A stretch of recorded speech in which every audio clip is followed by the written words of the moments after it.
About 6 months after Tony's death, Tom moved back to his home state of Ohio. Phil Blank, Michael Chapman, and another Deer Parker named Tom Rush had formed the Borstal Band. We had trouble with the drummer we had. He just wasn't keeping up with the kind of music we wanted to play and didn't really like the kind of music we played, which was always gravitating back to the blues, of course. And so we got Michael. Michael Chapman is one of Cincinnati's greatest drummers, not to mention one of the most entertaining drummers. He adds so much energy to whatever group he happens to be playing with. He's been a big mainstay in Deer Park music. Besides playing in Slamhammer, he also played with Cincinnati icon Gradual Taylor for a few years and played on Gradual's hit, Shake That Hiney. I said shake, shake, shake that honey. I know you can do it. Come on, mama, get to it. Shake that honey. Shake that honey.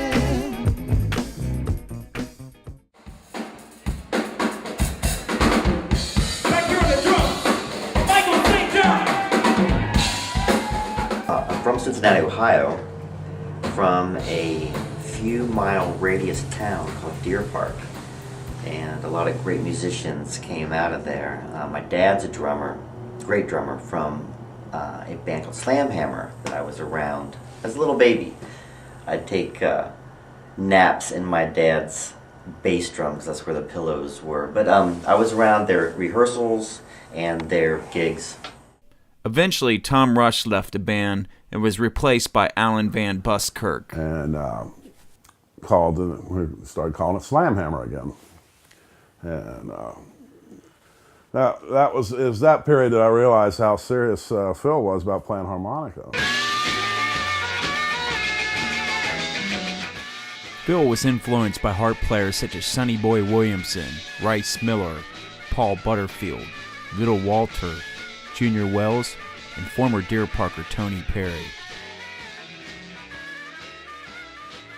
I think Tony might have been the biggest influence because they were the ones that were able to sit down together and trade these licks. And Tony was really kind of an expert at the time, before he passed away. And I don't know if Phil ever mentioned Tony being an influence on him or not, but I witnessed it. That it was definitely he kind of took over after Tony passed away, and that's when he started working on his vocal stylings. And since Tony was the lead singer, it was just kind of, Phil was elected to become the singer. I never knew him to be that much of a singer before that, but so it really surprised me how well he could sing, how well he had advanced on the harmonica in the time that I had left for Florida, from being in Florida. We ended up getting Chuck on keyboards, and we had a couple other minor configurations there in the early years, and the band just sort of took off. It wouldn't be long before the band started playing some really cool shows, such as this concert in 1976 at Mayfest in Clifton. And they set us up at a stage, a flatbed truck they brought in, put it across Short Vine. That was our stage. And right in front of Bogart's, basically.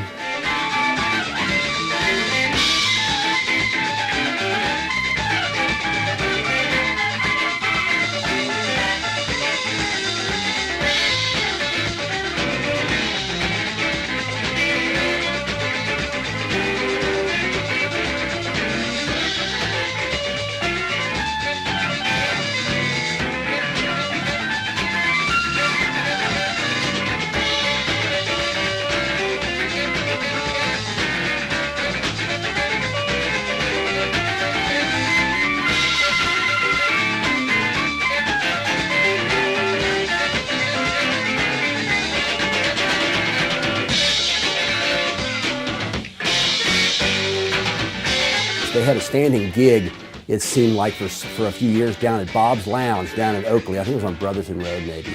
And we'd make an exodus down there, a lot of us, on Friday night about 11 o'clock to catch the last set. And they'd always finish with some Sonny Boy Williamson and especially Muddy Waters, long distance calling to time.